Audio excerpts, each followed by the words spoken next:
There we go. I think we're live. Hello, all. God bless. Hope you're all doing well. And let me see. I'm trying to see if all of my, trying to get, so you can see all my lights here. Maybe I need to move over this way. There we go. There we go. I decided to put a few lights out. I've got some LED candles here. I've got a oil lamp here that I got at a garage sale. And then over on this other side is an oil lamp that Patrick and I got when we got married. It was a wedding gift, one of the best wedding gifts we got. And then another little LED candle right there, which of course I'll be talking about more when we officially get into the topics at 12 p.m. Pacific Standard Time. So someone said, tonight on a Sunday? Well, remember, I'm here in the Pacific Northwest. I'm about as far west as you can get without falling into the ocean. We're in the rainiest part of Washington State and the rainiest, wettest part of most places around the world. I think we even get more rain than they do in the UK because, hey, we live very close to a rainforest, and 120 inches of annual rainfall is a low average for us. That's a low average. But guess what? Today is actually nice, even though we're entering into our rainy time of the year. We're not into the rainiest rainy time of the year yet. So I was able to get out there and clean out the chicken coop.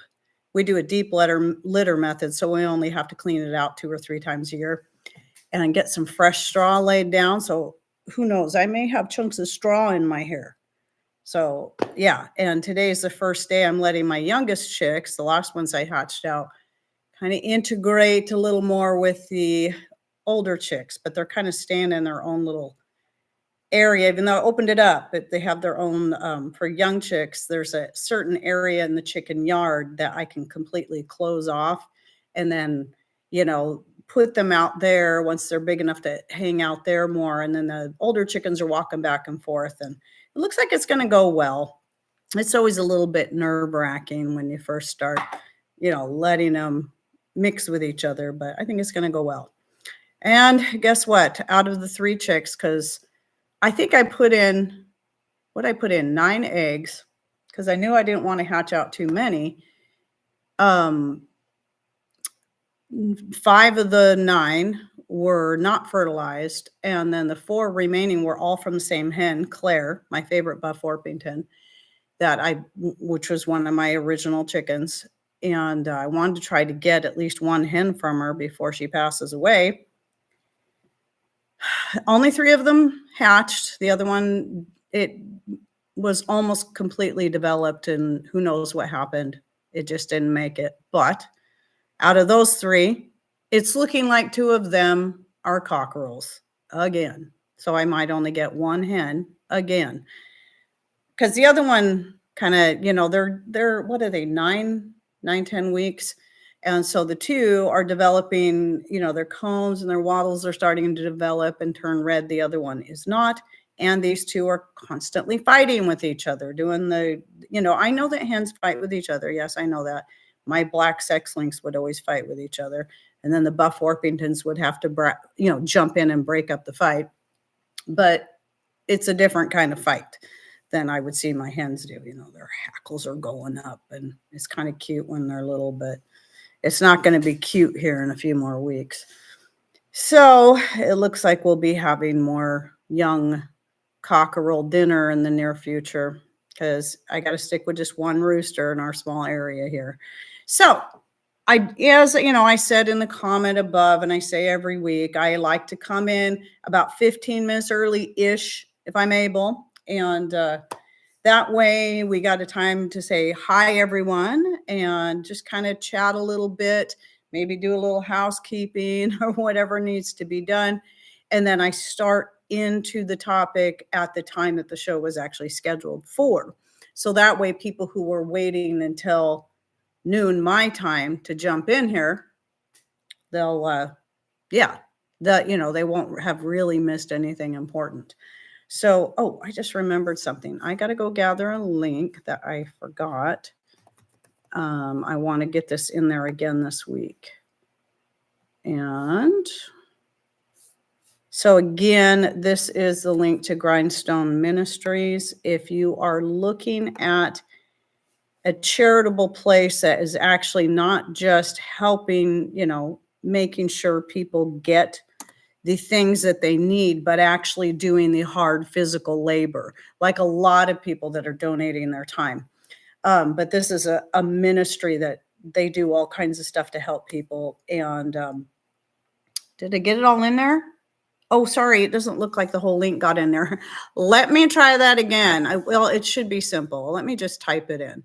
It should be as simple as Grindstone Ministries, as long as I spell it right, .com. There we go. Let's try that again. That should take you there. Let me see if that takes me there.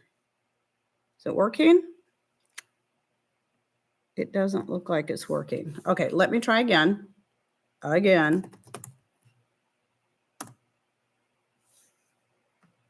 And let me copy and paste because that doesn't look right. I don't want to be giving you something that's not going to work. Is that working? Grindstone. It's not taking me to, well, I'll try it one more time. I'll try pasting it again. Sorry for all those who are like, why does she keep putting the same link in over and over? There we go. There. That one should work. It actually pasted in there correctly. There we go. So, and a great place to follow them, to actually see them doing the hard labor. I mean, they got backhoes, they got everything, chainsaws, they're doing it all. And, bringing in food and bringing in water and just taking care of it all. But if you go to their Instagram page, let me see it. Let me see if I can find the link to that and give you that too. Then you can actually, see, because he's constantly putting out let's see, let me see if usually I see something right at the top. He's almost always putting something out there. Some kind of video clips all the time. And let's see. Sorry, it's taking me so long, people. I was going to be a little more prepared than this, and I'll give you the link to the Instagram page. So if you have Instagram, I'm not sure. I think that's the one he's probably most active on as far as social media sites like that go. So there we go. But that way, yes, Bear Independent. Grindstone, he has a YouTube channel called Bear Independent, and so you can see some update videos there. But the Instagram, I noticed there's just a lot more like constant updates going on, little video clips and stuff. So if you're looking for a place where you would like to be able to donate, because you can't be there physically or whatever, then that is a place I recommend. And I'm absolutely just thrilled with the work they're doing over there. And I love seeing the constant updates. And I don't have time to watch every single one of them, but at least I can see, briefly some little clips and whatnot. So anyway, okay, we got a few more minutes before I'm supposed to start the topic. Which, by the way, if you're coming in and you're like, okay, she's not talking about what I wanted to talk about yet. This is the way I do it every week. And you just know to push ahead 15 minutes if you want, if you're all about business and you just want to get right to the topic and don't want to hear the idle chit chat. That's if you're watching the replay, of course. Duh. You can't jump ahead 15 minutes while you're live. You can jump back 15 minutes, but not ahead. So, well, hello from England. Aline. Oh, it's Aline.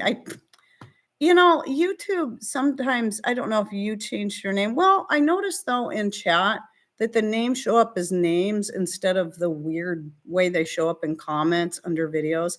That, when they changed everything like that, that confused me so much. I still get frustrated with that one.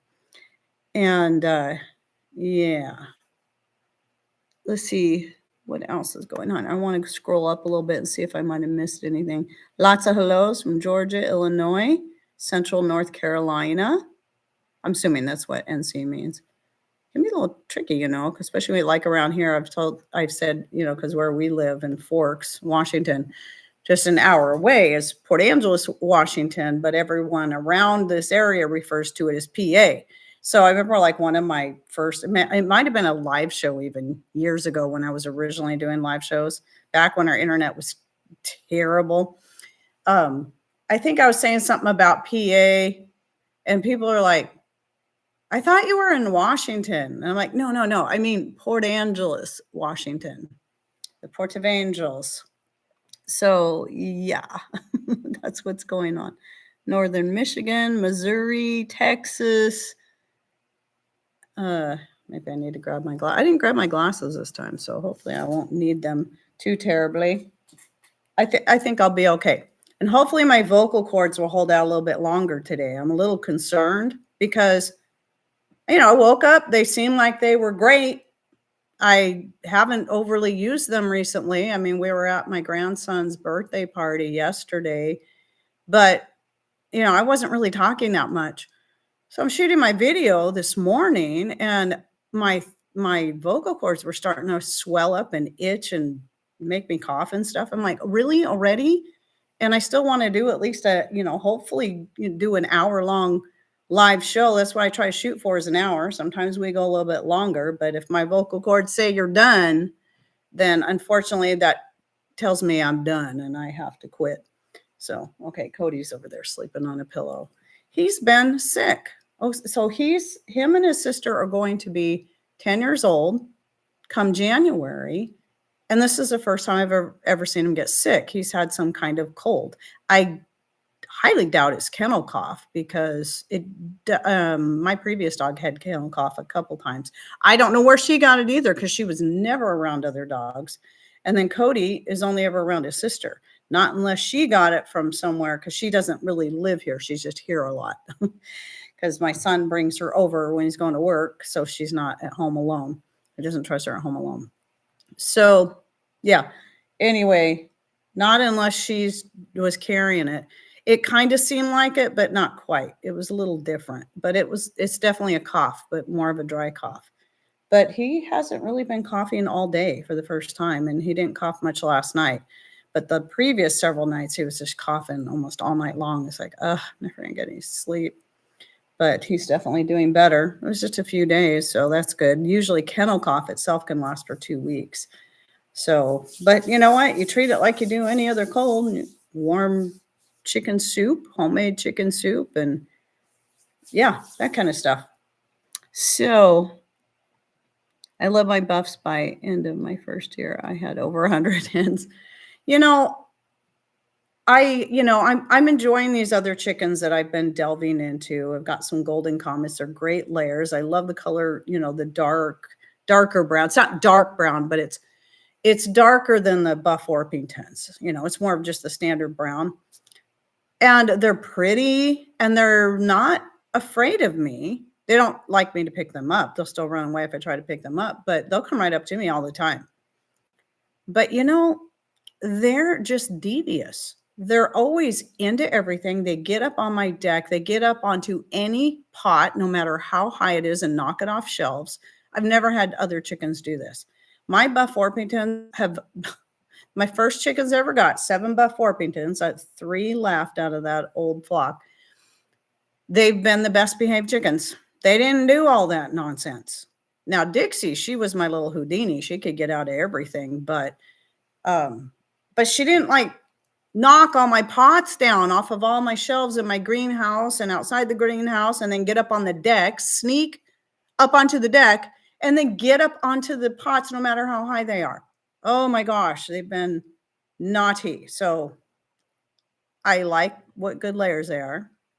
I don't know if I get any more. Buff Orpingtons are good because they're sweet. They'll break up fights between other chickens. And if they see one chicken being mean to another chicken, they'll just get right on top of them and say, you better calm down. I love them. So I know they're not for everyone. Everybody has their favorites, but they've been great birds. So we're past, my computer says it's right at noon. So let's get into the topic. So since this is also where I would break off and create a separate video, I got to get in the habit of starting this like I would any other video through the week. So Hello, everyone. Heidi here from Rain Country. God is good all the time. And there we go. And see, I'm totally off because it feels weird. It's like a totally different kind of thing trying to do it this way. So it's like, gosh, I can't even remember my lines. But when I'm shooting a regular video, it's just like comes right off the tongue. So today, obviously, we're going to be talking about off-grid light sources. Now, this is not the first time I've talked about this subject. I don't know how many videos I have on this subject. Usually about every 2 years, I'll do another video, mostly talking about the same things all over again, but giving you updates as well on maybe some new things. Unfortunately, I don't have anything new today, but I might have thought of a couple things that I should have said in the past. And of course, the obvious thing that I always tend to forget to say is, well, flashlights, or, if you're in the UK, torches, which honestly, that makes more sense than a flashlight, but whatever. So having a good torch on hand, a good flashlight. And we have, oh, I should have brought it in here, but I do have a link. I did think to go put the link to it in the description box, along with some other links to lanterns and LED candles and whatnot.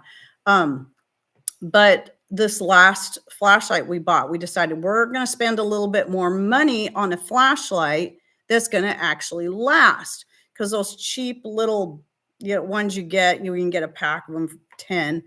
They're terrible. They might seem great at first, but after a few uses, the lights just start flickering, and yeah, it does that when the batteries start going out, but they should last longer than that.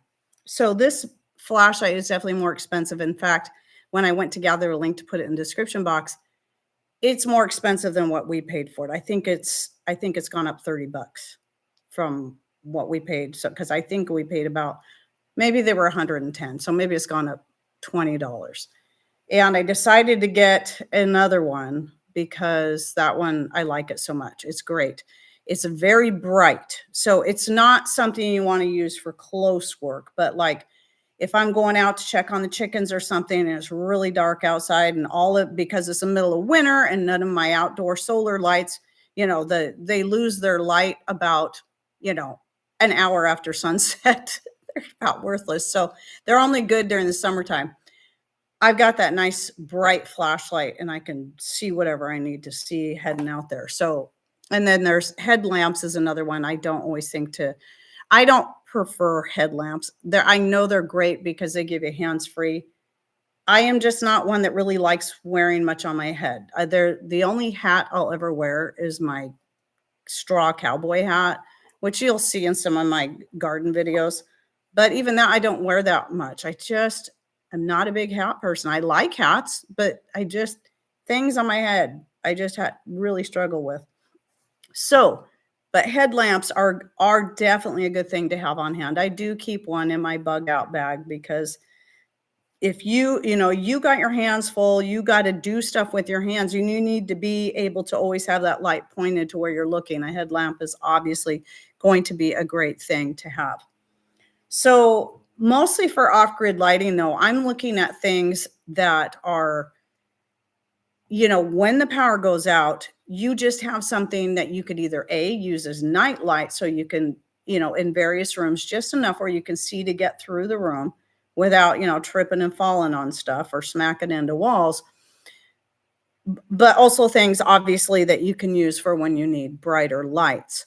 So starting off with the non-open flame kind of lights, the LED is going to be the best you can go. Yes, I understand the issues of LED lights on your eyes, but a light is a light when you need it. So one of the newer ones I got, which I also linked to a set of these down below. I can't remember how long ago I got these, because I started off with those little stick-on puck lights, some of the very first ones they came out with, which I linked to a set below, but they're not the ones I have. I'm hoping they're better than the ones I have. I still use those, but they don't put out a ton of light. They're just enough to get you around. But this one here, I took off the wall right over here. Now, this room that I'm sitting in, if you're new, you might not realize this is my old dance and martial arts studio. And I think the square footage just of this room is 1,100 square feet. I think. So it's a pretty good sized room. And so when we have a power outage, this switch light, I keep it right next to the door over here. So when I need to come in here, this, you won't be able to tell. Well, you might be able to tell. It's pretty bright, but you won't be able to tell really how bright it is in the dark room. But as big as this room is, it lights up the whole room. And I can see everywhere in this room I need to see, except for now that I got the sewing room and I have to go around it. That wouldn't give me enough light to go around that. But normally during a power outage, I'm not needing to go back there when it's dark.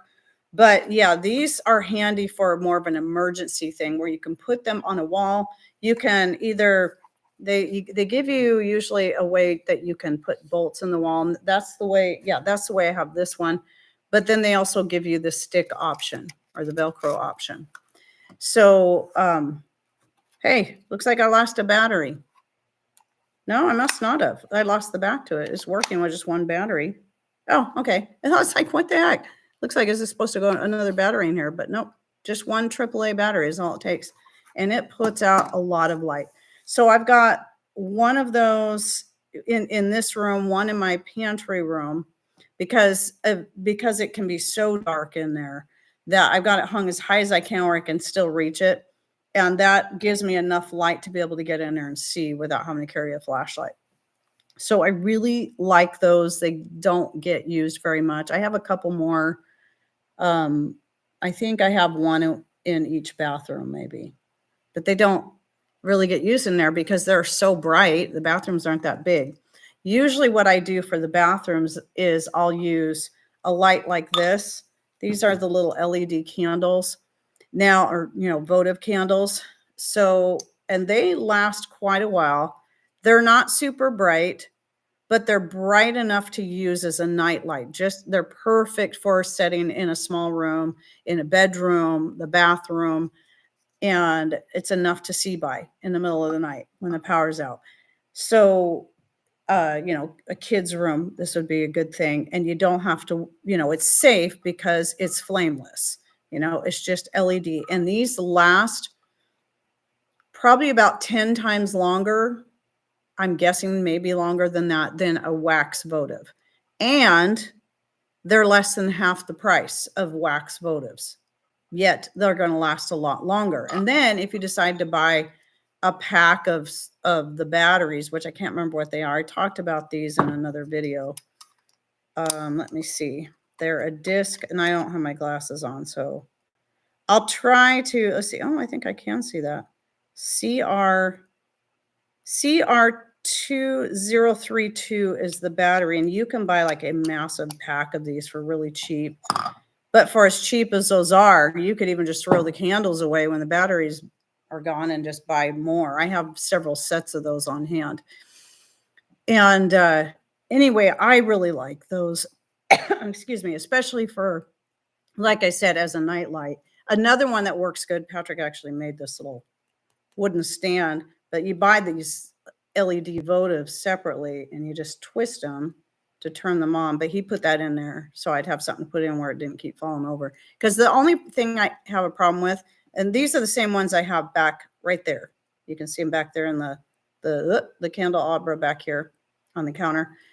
And they don't always fit real well in all candelabras or candlesticks. And so they tend to fall out quite a bit. So that's why Patrick did this. It's actually glued in there, so it's not going anywhere.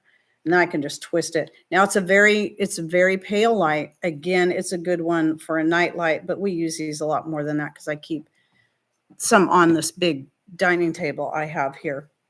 And in fact, we're going to have a big dinner in here this coming Saturday. And hopefully on Thursday, we'll see, because, that's what all this decoration is up here. You might not be able to see, but if you look up there, I don't know if you see that, that's my basically my makeshift Sukkot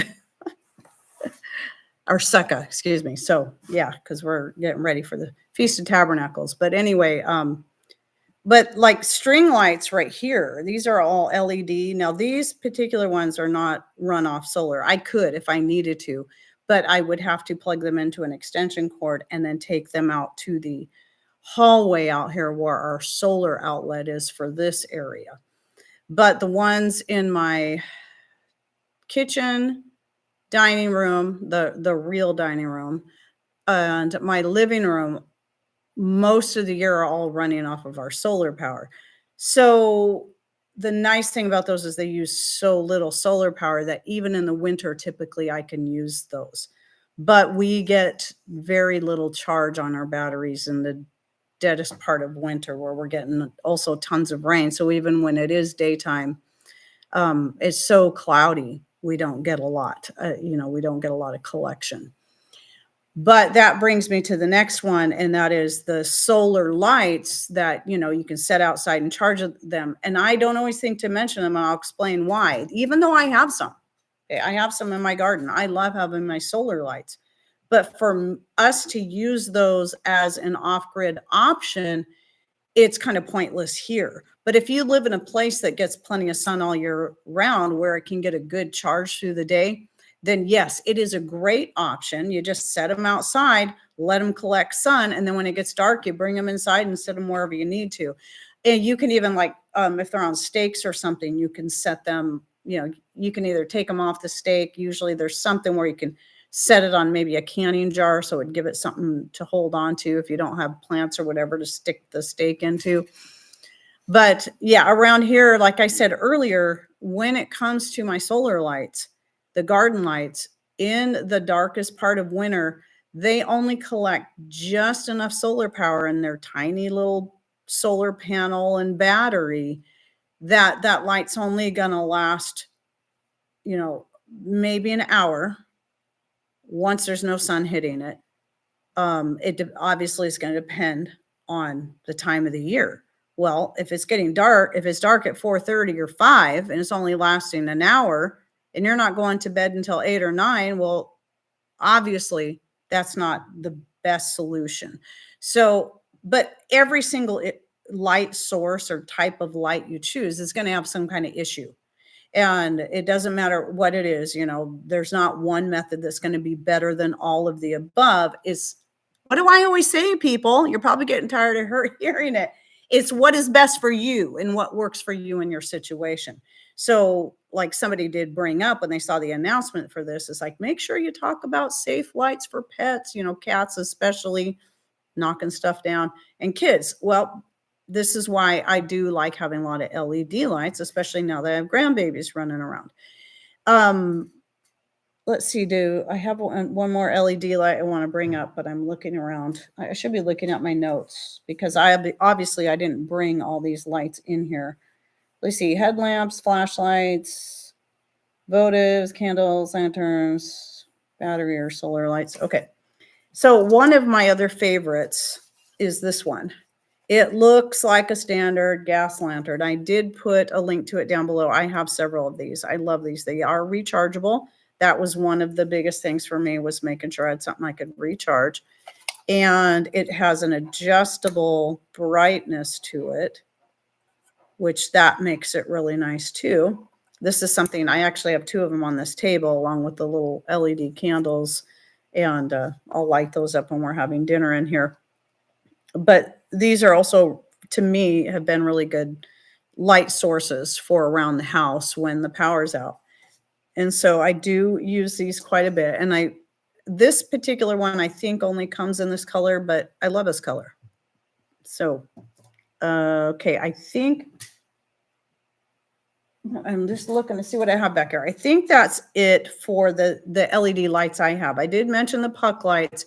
Puck lights are great for putting in inside cabinets. Like I do keep one in this. I have this massive cabinet when Patrick built my lower kitchen cabinets, and he made this massive corner cabinet. And we went back and forth. Do we want a Lazy Susan in there? What do we want in there?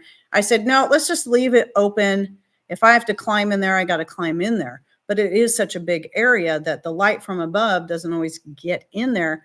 So that puck light, power outage or not, is handy because if I need to see back in the far corner, I just tap that puck light and then I can see. So the puck lights have a lot of uses. But like I said, I hope the ones I have out now are a little better than the ones I bought, because they were like some of the very first ones they came out with years ago. So now let's talk about the flame type. And I have here, it's still pretty dusty, but these are my favorites for inside. I have a bunch of these. These are the Feuerhand. They're made in Germany. I'm sure you can tell by the name. And I have a link to these down below. And so these are oil lanterns. And just like my oil lamps that you'll see back here, like I said earlier, which way am I going? This one here, I picked up at a garage sale. And then this one over here was a gift, was one of our wedding gifts. So it was our very first oil lamp. It's been a great oil lamp. And I have several more. I have in here, just in this room alone, I've got 2 black ones like this hanging in here that I had put up there when I was still teaching dance, so that when I had power outage, I could go light those. And then I had various candles and whatnot around here that I could light when we had power outage in the middle of my classes, which did happen. And then I have another one out in my hall, and then this one and another one like it in my living room. And so we just use plant hooks, and you'll see this if you go back and watch one of my other videos where I put the pictures of this. And I did, in fact, a link to the last one I did. I think it's the last one I did down below, where you can actually see the pictures of the plant hooks and how we've got these lanterns hung. I really like the Feuerhand lanterns, but they're not cheap. I put the Amazon link to these down below. And the reason I put the Amazon link this time is it looks like for the most part, they're a little bit less expensive there. I bought a lot of mine from vermontlanterns.com. And a lot of times you can find like a scratch or dent ones. So some of the ones I got are scratch and dent. I don't know if they're still doing that, and you can get $10 off, but I noticed they're more expensive now than they were when I originally bought mine. But the link I put on Amazon has quite a few more colors. Like they have a sage green. I'm like, ooh, that's pretty. And they have, I don't care about pink, but they have 2 different shades of pink. They have like a hot pink and a baby pink, but so that might appeal to someone. I don't know.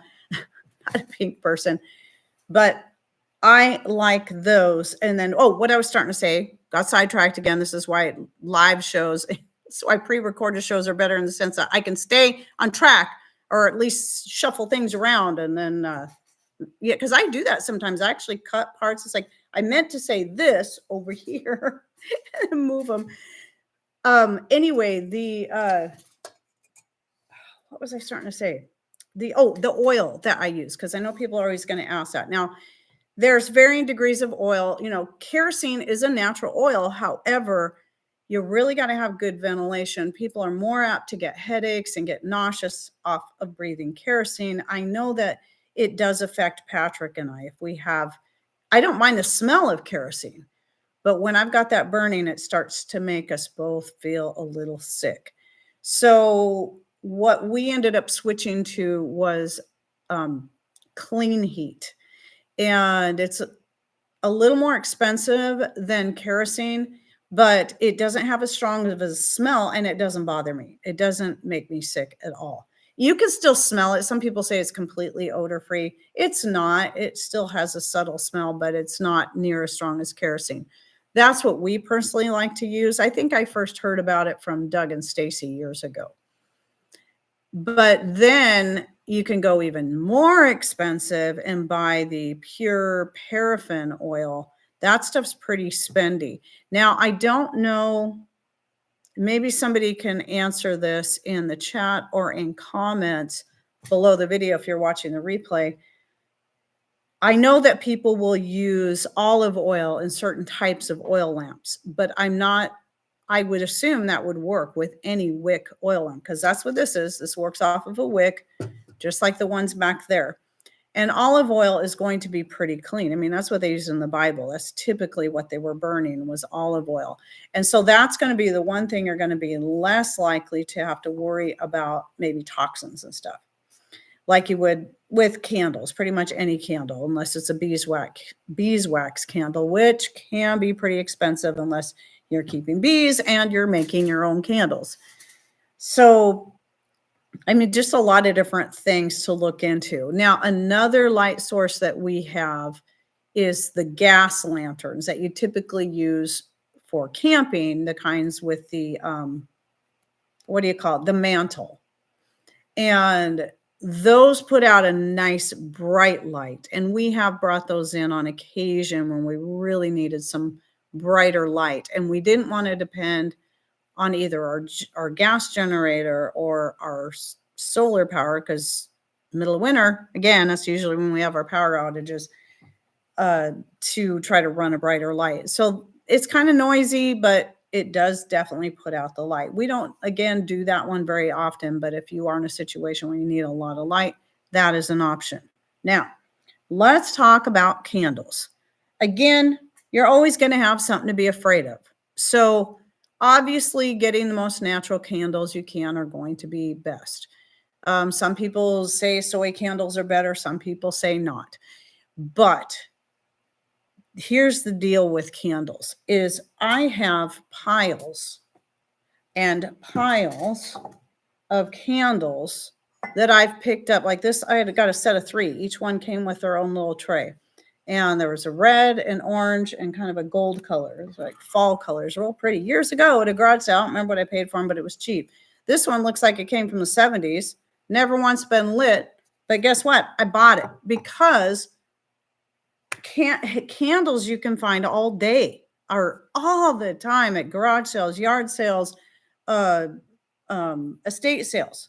And most of the time they're like this and they've never been lit. Now that one, I don't think that set of 3 was lit when I bought them, but I have lit them since, just for to have it for something nice.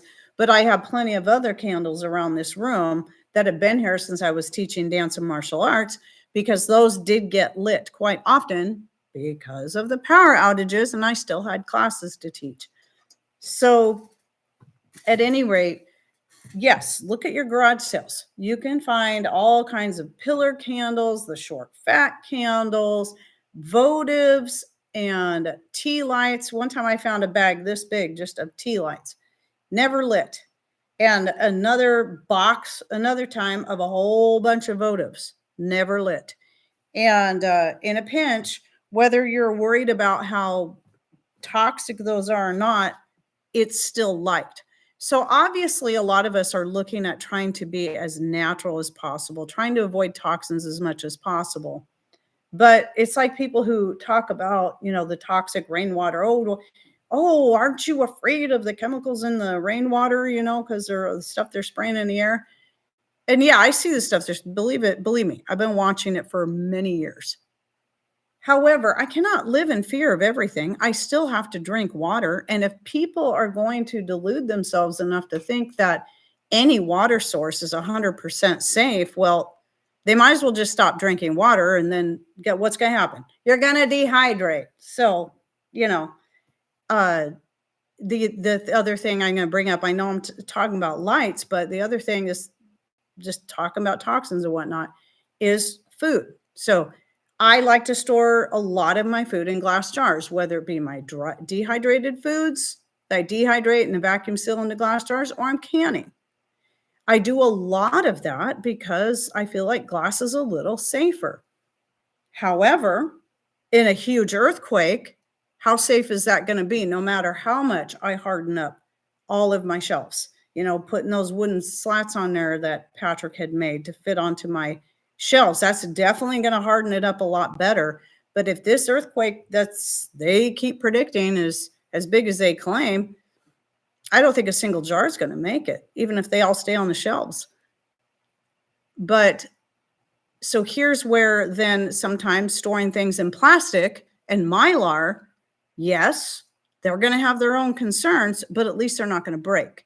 So diversifying your food storage is the same idea as diversifying your lights. This is why I like having all kinds of different types of light sources.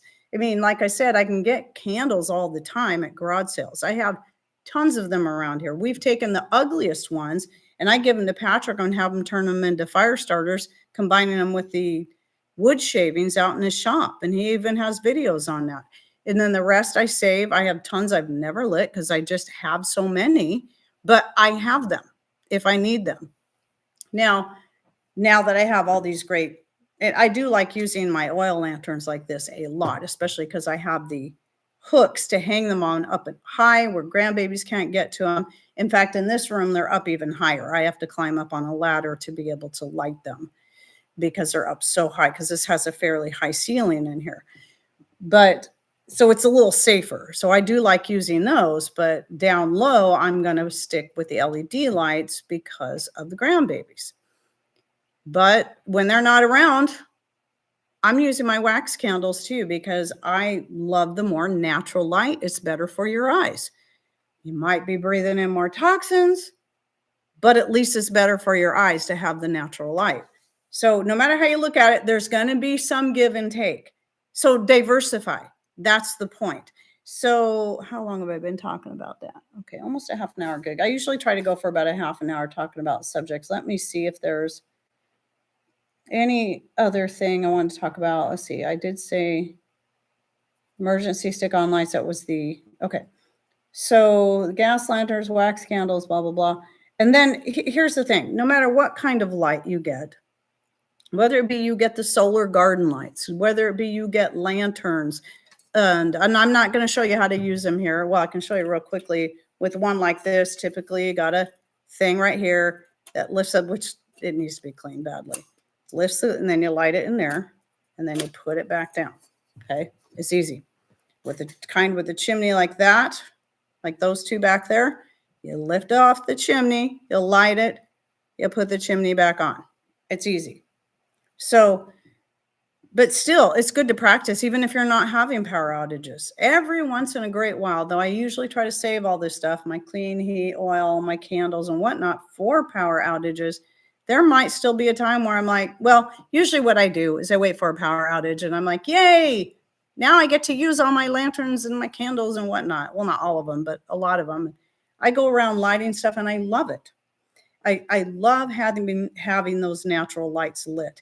And like two of my oil lamps are up on my on the mantle above our wood stove, because it used to be a standard fireplace, and now we have a wood stove there, but we still have the mantle, so the oil lamps sit up there. Well, back in the 70s, whoever, I don't know if it was, because this house was originally the house was owned by my in-laws, who then sold it to us.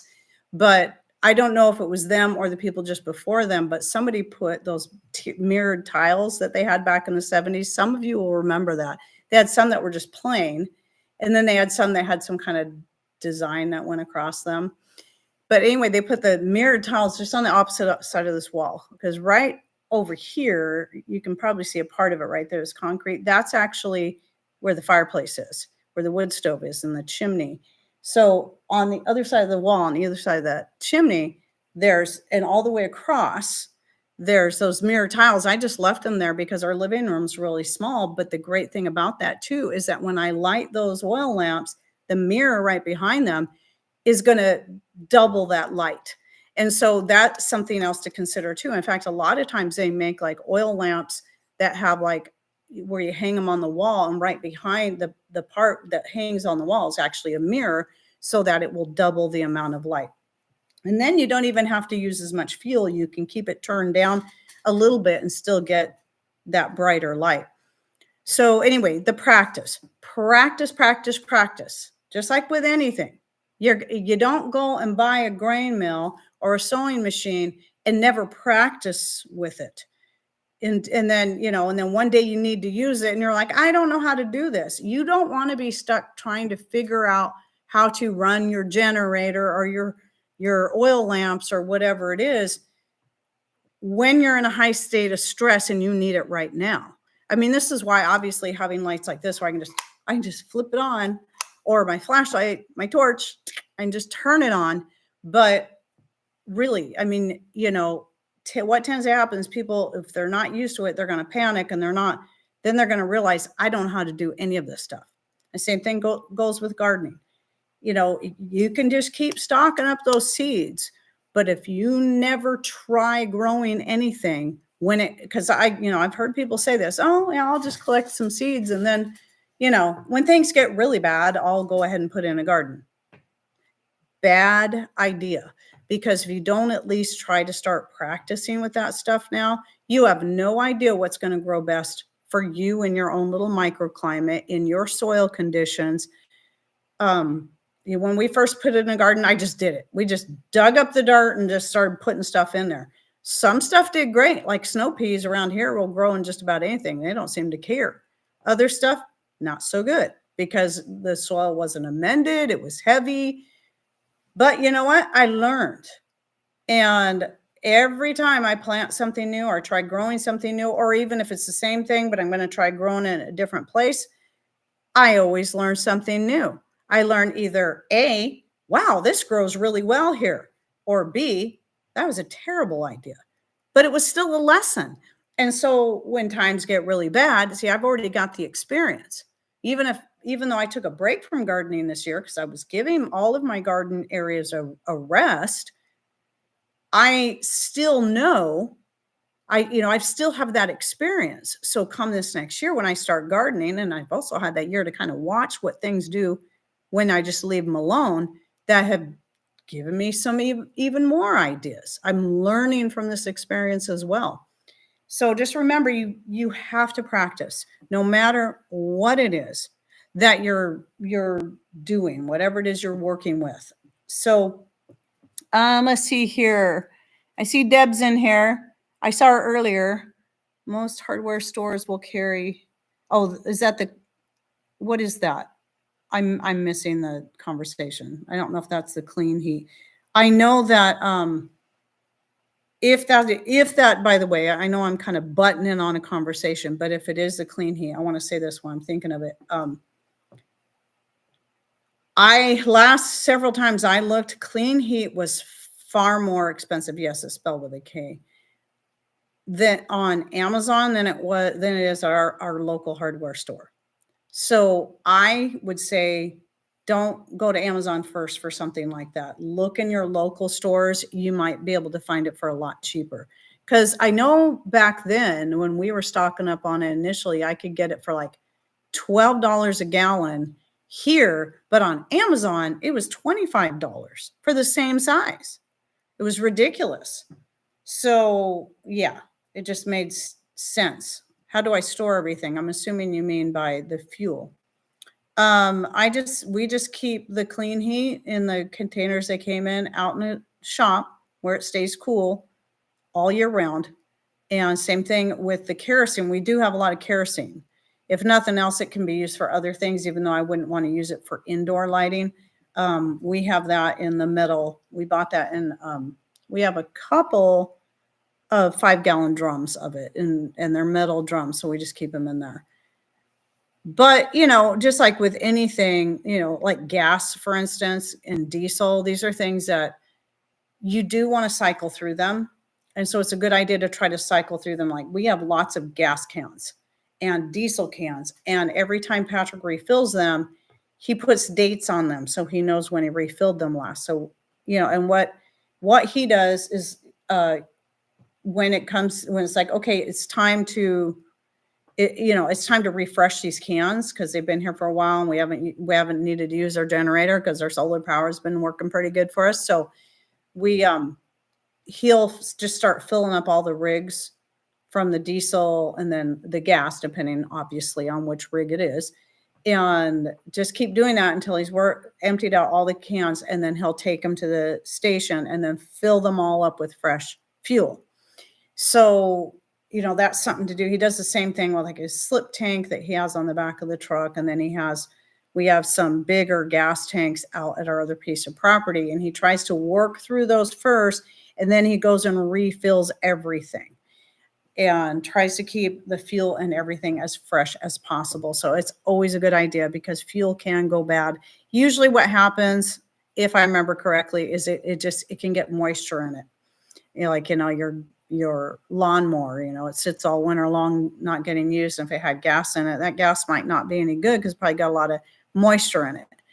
And that's why you can't get your lawnmower started, depending on, where you keep it. Obviously, I'm sure that has something to do with it. So I want to put together a rocket stove for Scope. So, see, how long can you store fuel? And I'm probably not the best person to ask that since Patrick is the one that handles all that. But, we do try to get it used up within a year and just keep refreshing it. It should last longer than that. As far as gas and diesel, now the kerosene and the clean heat, I've never had any issues. And in fact, I just filled up that lamp right there today because it was down. It just had a tiny bit left in it because I've been lighting it a lot more for videos lately because I've been doing a lot of talking about preparedness more. And so I like to light that when I'm talking about preparedness because it's already sitting there and it makes sense. So I realized today when I was shooting that video earlier, I'm like, oh, this is about empty. I better go fill it up. And I know what I filled it up with was probably been out there for years. So it's a lot of it's going to depend on what it is, how you're storing it, what it's stored in. So, every fuel is probably going to be a little bit different. Talking about practice, it's good to practice off-grid living so you can be better prepared and find any holes. Exactly. So if you don't live in a place like us, where power outages happen 3, 4, sometimes 5 times a year, and most likely happen in the middle of winter, around here, people use that as their time to practice because they happen so often. It's like a lot of times I know there are some people that just freak out because they're not at all prepared. You think living here most of their lives, they'd be better prepared, but no, some people just go bananas. It still surprises me. Living here as long as they have and they still don't have it figured out yet. Why don't you have any preparations for these times that happen all the time? It's just the norm.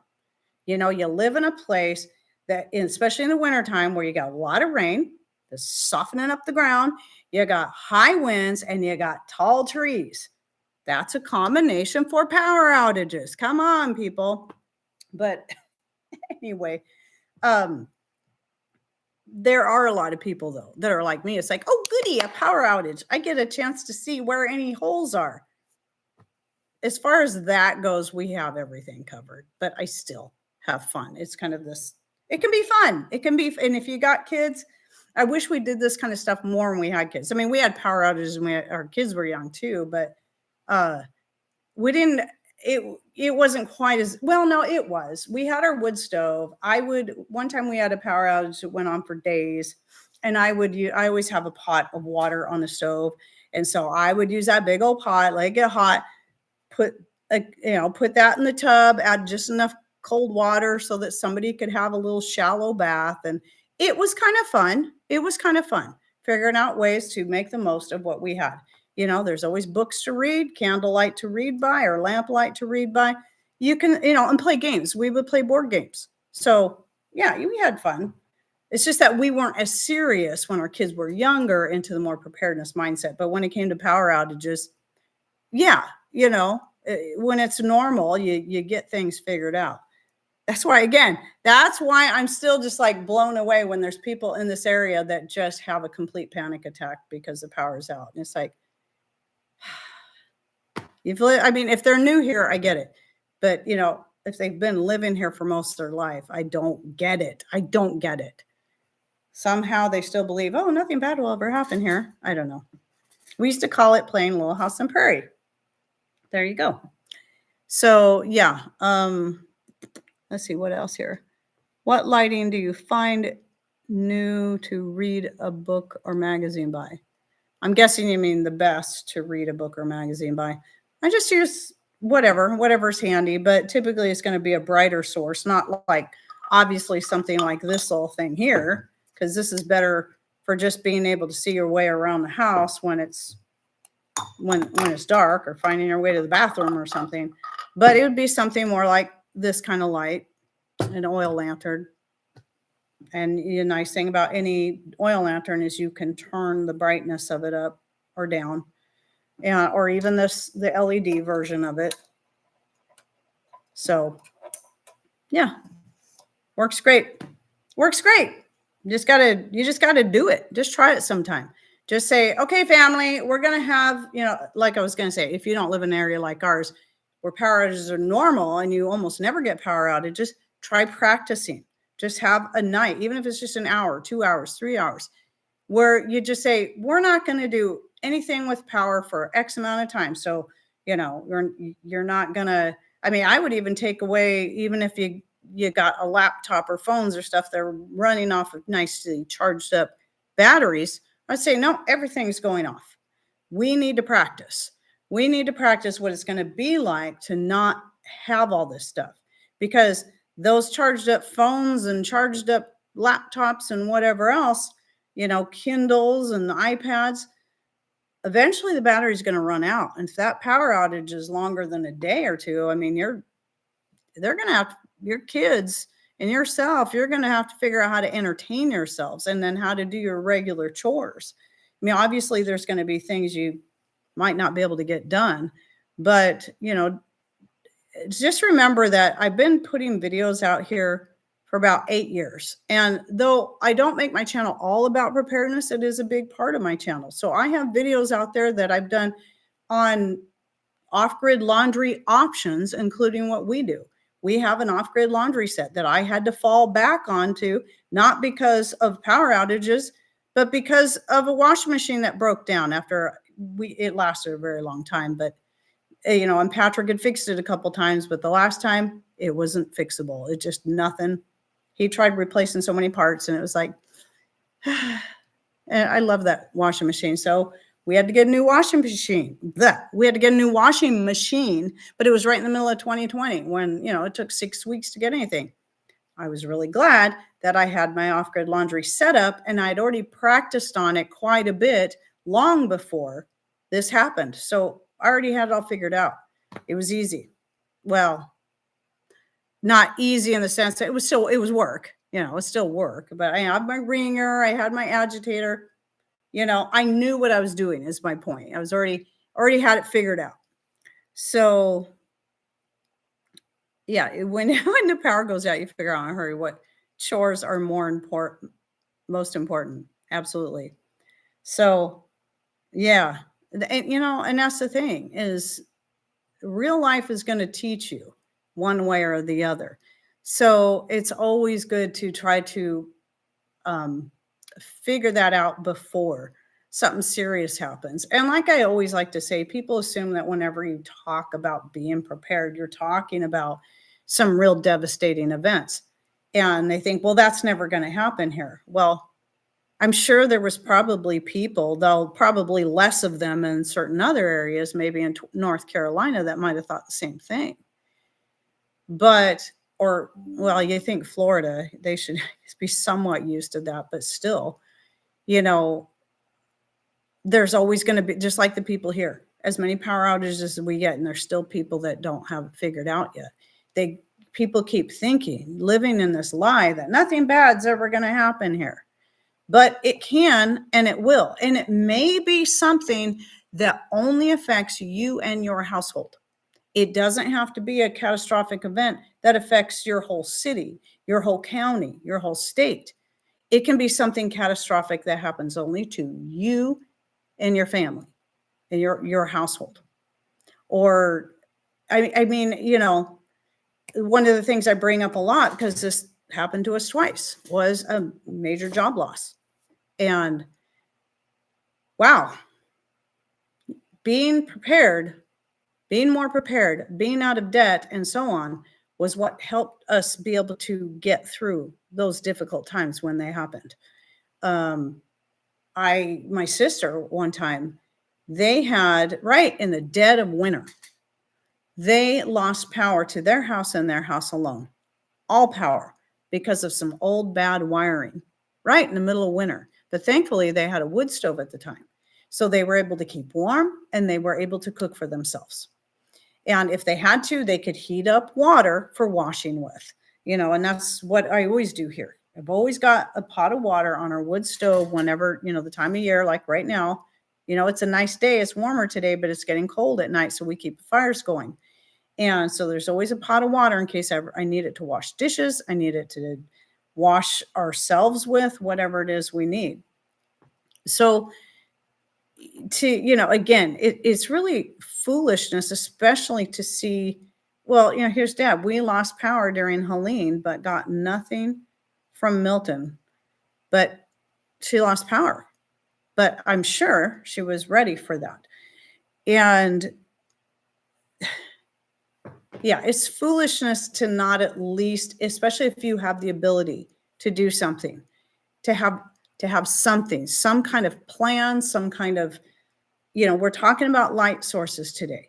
And remember, you can go to a garage sale and buy a ton of candles for just a couple of dollars. Not like going to the store. Like, remember I said earlier, candles like this, you can get these on Amazon, these battery operated candles that are going to last a lot longer than a wax votive and cost you less than half the price to buy the same amount. So 24 wax votives are going to be a minimum of $24 and up to $50. 24 candles like this with the batteries included, $10. And they're going to last much longer than just one of those is going to last much longer than a single wax votive. So it doesn't cost that much to get at least a little bit of light. And light is important. Obviously, we're not creatures of the night.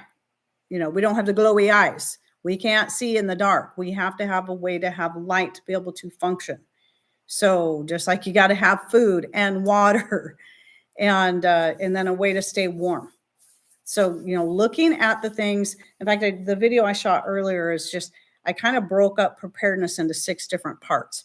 And sometimes we got to take these different categories, either try to cover them all at once if you're able, but if you're not able, then start with one category. If it's making sure you have food, if it's making sure you have a way to light things or to do things off grid, whatever it is, and focus on that, and then start doing something, even if it's only spending $1 a week on getting yourself in a better place or saving $1 a week. Like, I bring this up all the time, and I hate to sound like a broken record, but we all have, all of us, I don't care who you are, we all have things that we like to spend money on because they're those little luxuries that we allowed ourselves. Maybe it's only $1 a week. Maybe it's $1 a day.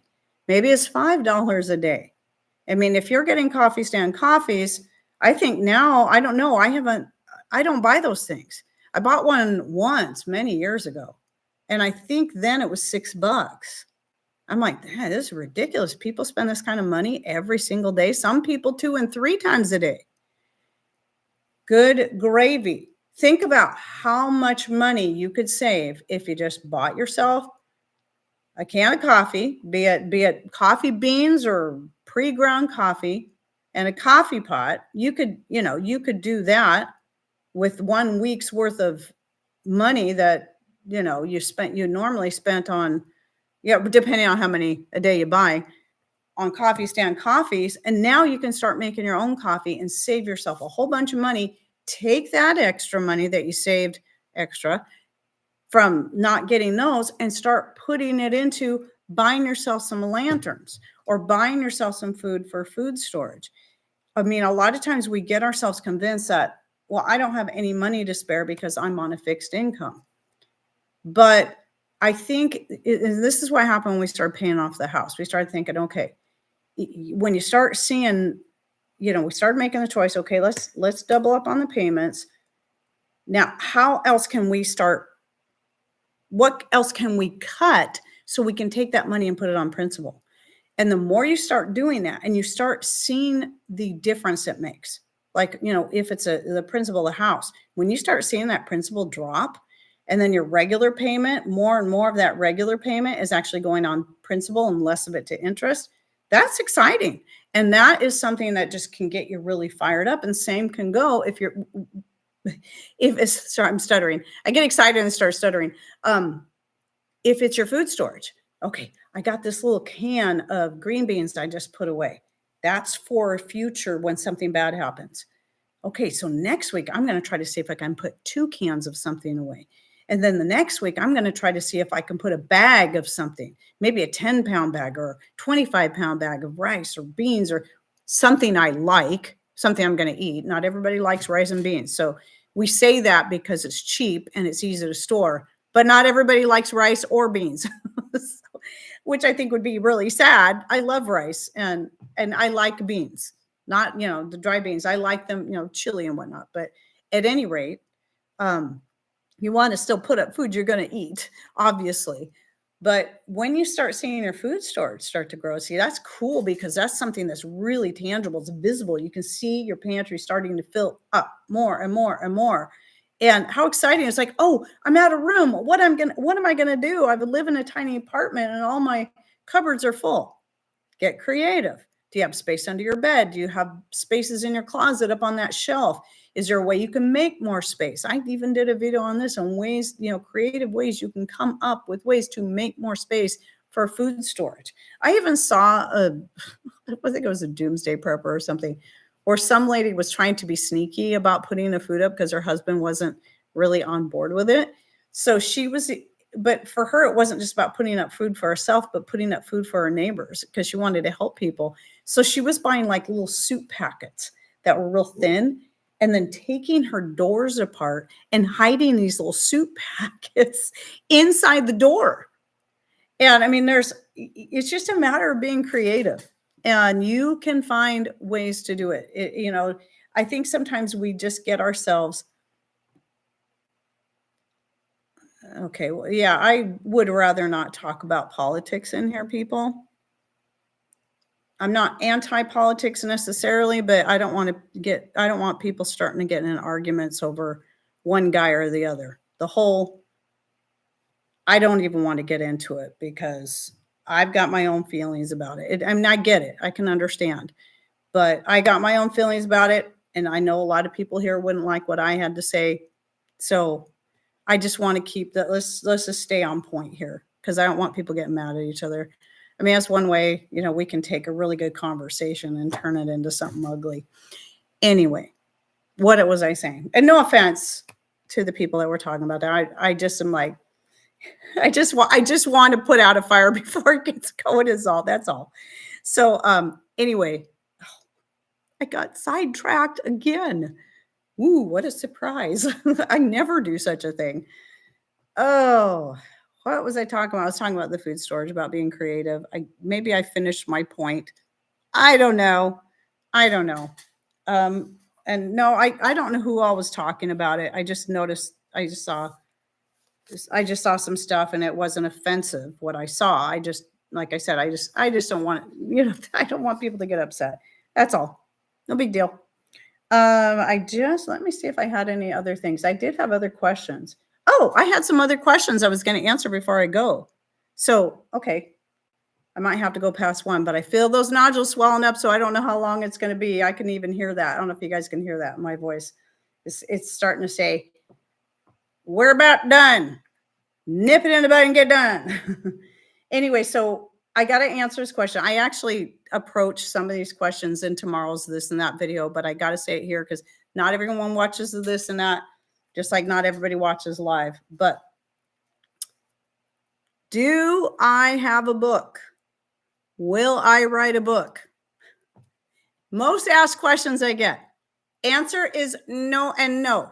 And the answer to will I ever, or did I answer? Yeah, no and no. I don't have a book and I won't write a book. At least I don't see it happen anytime soon. So I'll explain it real quickly. But the thing is, I know I appreciate and am flattered by the fact that people want me to write a book. However, there's a lot of great channels out there. There's Mary's Nest, there's Stacy from Doug and Stacy. They already have books out. Some people are writing their books in little short forms. Stacy's even called me and said, you should try writing just like little snippets, little short books. And it's like, she goes, I know you don't like people telling you to write books, but I'm just giving you a suggestion. She was being really sweet about it. But here's my thing, okay? One, I absolutely do not have a desire to write a book. I just don't, and I'm sorry. Because my attention and the things I want to accomplish and the things I want to do they're more important to me than writing a book. So one of those, of course, being my grandchildren, and then keeping my YouTube and Rumble channels going. And that alone is a full-time job. YouTube and Rumble, full-time job.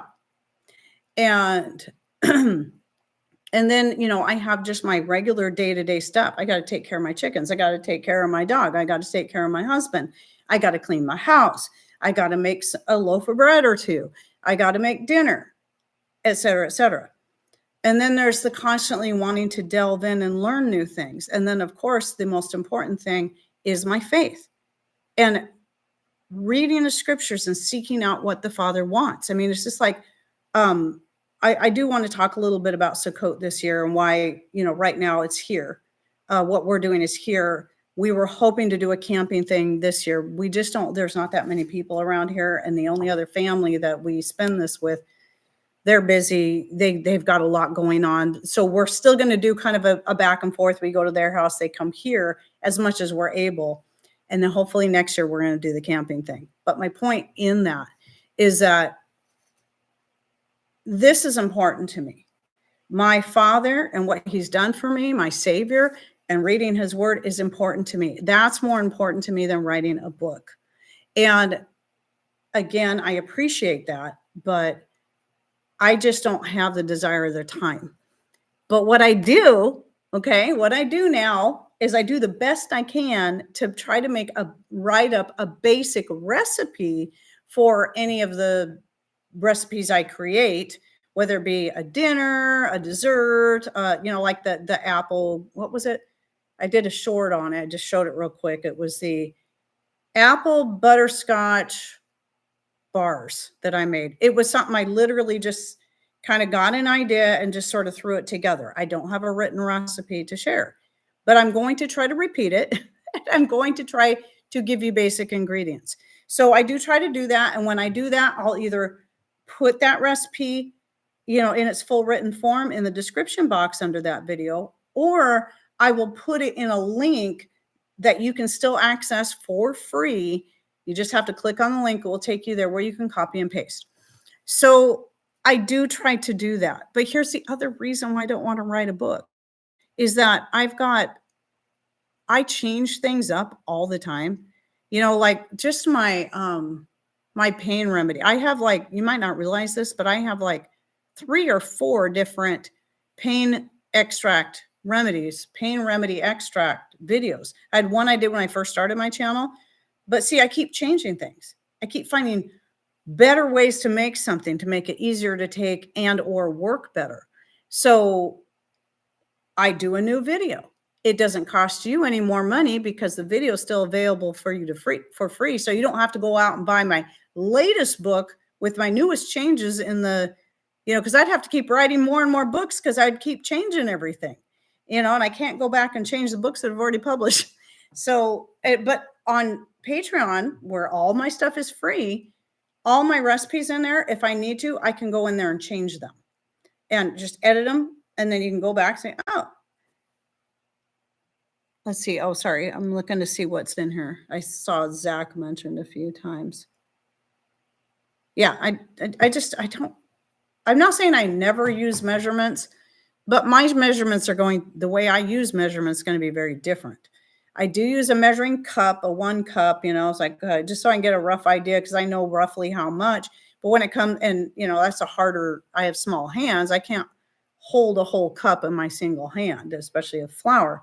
But what I can do is I can measure out a tablespoon. I know it fills up this much of my hand, and a teaspoon fills up this much of my hand. And it's like, okay, that looks good, and throw it in there. Sometimes I use the lids of my herbs, pour that in there, looks good, I'll throw that in there. And so a lot of times when I give measurements, they are just generalities. They're just rather rough, basic ideas. So yeah, and that's the other thing. So anyway, other questions, and then I'm gonna have to get off here pretty soon. Do I sell my dried herbs? This is another one I get asked frequently. Not as much as a book question, but the answer is no. So I don't sell my dried herbs. I don't sell any of my medicinal extracts. I don't sell any of my tea blends because I don't make a tea blend anymore. I used to make a tea blend and then jar it up. Now it's like I keep all my herbs separate and it goes by how I feel. Oh, I think I'll mix this and this and this together for tonight. it all changes. So I know I don't sell that stuff because, I mean, remember, right now I have 403,000 subscribers. If everybody wanted to buy my herbs, there would be, I would sell out in no time, and I would not have any for myself or any to put up, because I want to have enough for at least a couple years in case I lose one of my perennial herbs, or as in this year when I wasn't putting in a garden, I don't have any, I don't have any annuals coming in to use, like my calendula. No calendula this year, because even though calendula will self-seed around here, a lot of the things that would normally self-seed don't always do well. Calendula is one of them. Echinacea is another one. But feverfew, that one, I've never had to replant that. Not only is it a perennial, but and marshmallow. But at any rate, there's a lot of time and work that goes into harvesting and then dehydrating. And I just can't do that. And then have enough for us. So I have been getting myself in the habit of putting up extra in case I need to use them for barter, for local barter, but not just to sell. Oh, I know what I was going to say too, is that when you look at companies such as like Azure Standard, they're carrying more and more organic herbs. I was just looking again through there going, oh, they have this, that, and the other thing too. Or Frontier Co-op, or some of these other places that specialize in herbs, they're going to be either buying their herbs. If it's sometimes companies will buy the herbs and package them themselves, and they're buying them from places that have all this industrial equipment and have the access to tons and tons of herbs, and they can dry a whole bunch at once, so they can sell them for a lot cheaper. If I was to sell the herbs that I harvest and dry myself, and considering my time and the power, even if I'm using my solar power, that's still wear and tear on my equipment, I'm going to have to charge more per pound than most of these places. And you're just going to be money ahead to buy them from places like, my favorite places to buy my organic herbs from, of the things I don't already grow, are going to be Frontier Co-op and Anthony's Goods. If you're looking on Amazon. The reason I say Amazon, I know a lot of people hate, Amazon and everything, but the thing is those companies sell a lot more of their product on those places. Vitacost is a really great place to get herbs and stuff like that. Unfortunately, like with Frontier, they just don't offer as many different ones there. So yeah. And then Azure Standard for certain, but they don't carry everything either. So I've been getting myself in the habit. It's like, oh, I could probably use some more, stock up a little more on this. Let's see if Azure Standard has it. I'll buy it from them first. If they don't have it, then I'll look at either Frontier or Anthony's Goods on Amazon, because they offer high quality stuff. Both of those companies are US based, though I can't guarantee it all the herbs come from the US.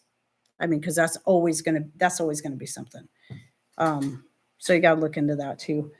And and by the way, Deb, I hope you don't mind that I made you a moderator just out of the blue. I didn't even ask you first. I hope that's okay. If you have any questions on how to do that, just ask. And if you decide I don't want the responsibility, then let me know. But I noticed that you're here almost every time, so I'm like, oh, I'm going to make her a moderator. I'm like, hope she doesn't mind. I didn't even ask. So anyway, but yeah, I used to moderate. In fact, I think I'm still a moderator, like on Deep South Homestead, but I hardly ever make anyone else's live shows. I'm a moderator for Zach from An American Homestead, but he never does anything live anymore. If he does, I'm never, I'm always missing it. But he used to do regular live shows, and both Patrick and I are moderators for them and for Deep South Homestead. And yeah, I used to do a lot of that back in the day when my channel was newer and I had more time. So I think I did have a couple more questions.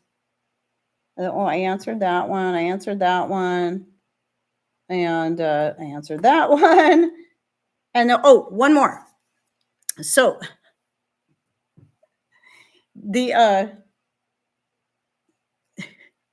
I get asked quite a bit, people wanting herbs specific for well, I get asked questions like that a lot. Do you have a herb for this? Do you have a herb for that? Sometimes I can direct them to a video where I compiled herbs for a certain thing. That's why I have that whole playlist of natural remedy lists where I compile different herbs, not just herbs, but other types of things that can be good at helping people to heal or whatever from various different conditions. But I put these lists together because I'm not going to know what's going to work best for you. I mean, even a doctor is not going to know what works best for you. So you have a list to work off of, so you can do your own research based on, what your allergies are, what medications you're already on. So that's where your personal responsibility comes in. But one I forget to cover that I get every so often is people will ask me, well, what herbs are best for my cat for this and that? Well, now trust me, I don't hate cats. I grew up with a cat. She was my best friend. We just don't have cats, and I have not been in a situation where I've tried to help my cat heal from anything. Now, my dogs, yes, but other than this little cold that Cody has, and he hasn't coughed the whole time, he's been here sleeping on the pillow, so he's doing just fine. I just have had very few issues. Now, Cody when him and Luna used to play rough, he would always end up getting hurt because she's so much bigger than him. And so I did make a pain remedy for him that worked really good, and I have a video on that. But when it comes to cats, I don't have any experience, so I cannot tell you, because while cats and dogs can have some of the same herbs, they cannot have all the same herbs. Here's an example. Catnip, either cats or dogs can use catnip, but they work differently in the two animals. So catnip works the same in dogs as it does for humans. It will work more as a sedative, and which can also provide some pain relieving properties. Whereas in cats, it's more of a stimulant. So pretty much opposite. So we're coming down again I'm sorry that I can't always answer all these questions, but this is where you need to learn how to do the research for yourself, because I'm not going to have all the answers. I am not licensed in anything medical anyway. I don't have any kind of license like that. And so everything I do is based on my own research, which is usually for our own selves or our own animals. And then occasionally when I compile lists for other people so I can give them something to work off of. But even then, you still have to learn how to do your own research. This is why I've done 2 videos in the past 8 years about how to do your own research.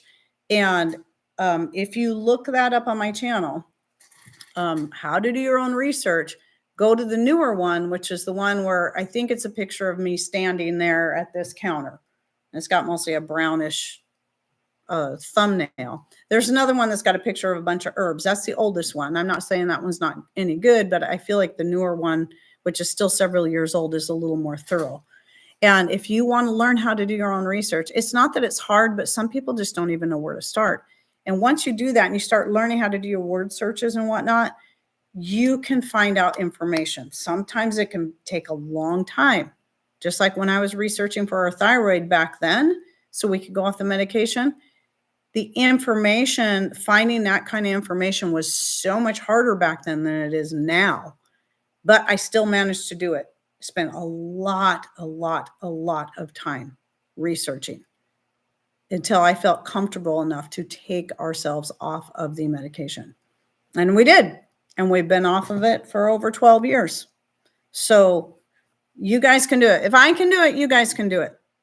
I know it's special. I don't even have a college degree. I went to college, but I didn't stay long enough to get a degree. I planned on it, but the Father had different plans for me, and I ended up here. And just things were not exactly as planned. And you know what? I'm glad they didn't turn out as I had planned, because I'm right where I need to be, doing exactly what I need to do. So thank you for that. Thank you for that. And even my research, as much as I try to pull as much information together as I can, I'm still going to miss stuff. There's still going to be something that, or maybe like I've said this before, sometimes I can still get bad information. That's why you have to use as many resources as you can. Don't just trust one person's book. Even if I did write a book about, let's say, herbs, the herbs I use, it's not going to give you all the information you need. And maybe, because this is going to be, well, just like the pain remedy, this works great for me. And I've had other people recently say, oh, I've made your pain remedy and it's really helped me a lot. That's cool. That's exciting to me. But I know it's not going to work for everyone. Or maybe some people, because they might have an allergy to feverfew or something else that's in there, they might not be able to use that. So, yeah, we all gotta find what works best for us and then take that personal responsibility that I keep harping on. You guys get tired of me saying that yet? I'm going to keep saying it though, because I've always got new people coming in and everybody needs that reminder. We all too easily get in this, all of us, including myself. It's so much easier just to have somebody else feed us that information that we want. But that's the very thing that can get us in trouble if we just trust one. No matter how good of a person they are, no matter how much research that they do and you feel you can trust them, they can still be wrong somewhere. And so we're all human. We all make mistakes. And so that's why, the most honest, wise, knowledgeable person out there can still make a mistake. So we can't ever put all of our trust in just one source for anything. So anyway, I think that was all of my questions, and I'm starting to get a little hoarse. I have been on here for almost an hour and a half. So I don't know if there was any other questions. Yes, God's plans are always the best plans. He knows. He knows. And it's funny because once we say, and I'm sorry for some of you who are not believers, but I'm not sorry about talking about it, but I don't like running people off or making people feel uncomfortable, but it's just who I am. But, at a young age, I was like, Lord, I just want to do your will. And sometimes we think we've got it figured out. We think we're going to marry this person and we're going to go do this and that, and we're going to be missionaries to Argentina. Well, that's not the way things went. And that's not the way where they were meant to go. And it's like, well, I ended up in this little town I had no plans on living in. And at first I was really kind of hated it here. I didn't hate the people. I just hated being in such a teeny tiny town. And I was kind of used to living in the 2 years before I ended up here for 2 years, I was living in the Seattle area. And so I was kind of used to having so much more around me, more options and more things to do. Now I'm just like, I would absolutely hate to live there. I don't even like the thought of having to drive by that area. I hate it so much. Last time Patrick and I had to go to Seattle, I thought we were both going to have a heart attack before we even got out of there. It's like, never again. If we don't have to, no. But this is where I belong. This little town, and I did find out the population is under 4,000 here still after all these years.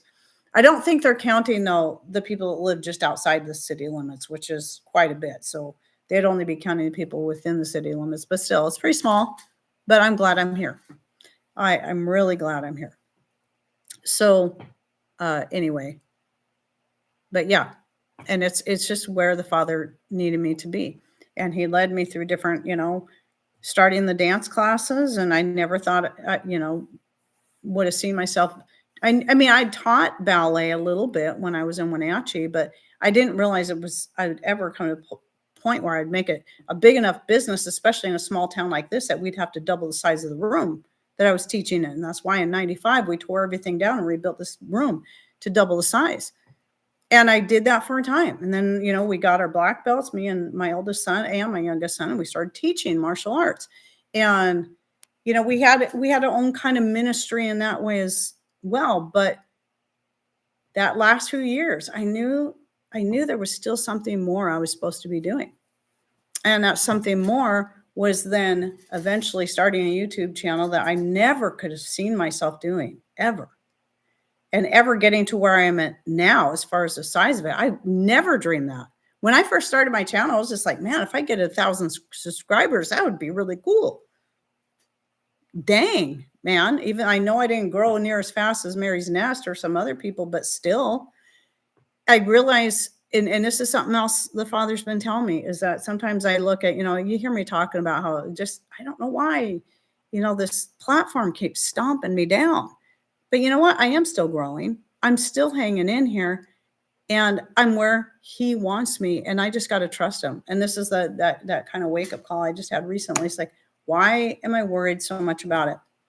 I'm going to stop worrying so much about it because I'm right where he wants me. I'm just going to keep plugging ahead, and whatever happens, happens. And if everything comes, as far as my channel goes, if everything comes crashing down, that means it's time for me to move on to a different type of ministry. So, I mean, YouTube's great, and Rumble though. Because I can give people information or just chat with people like I'm doing now all over the world. And it costs you guys nothing. I think it's great. So, okay, Mark Williams, Rain Country, have you ever used your karate in self-defense situation? Thankfully, no, I have not needed to. So I have a black belt in, yes, I live in Forks, Washington, the Twilight Zone. Anyway, I have a black belt in Taekwondo and Wu Wei Gung Fu, which is a form of Wing Chun, because it's based off Bruce Lee's tap roots, because the founder of Wu Wei was a former Bruce Lee student, and he taught us directly. So my oldest son and I have black belts in that.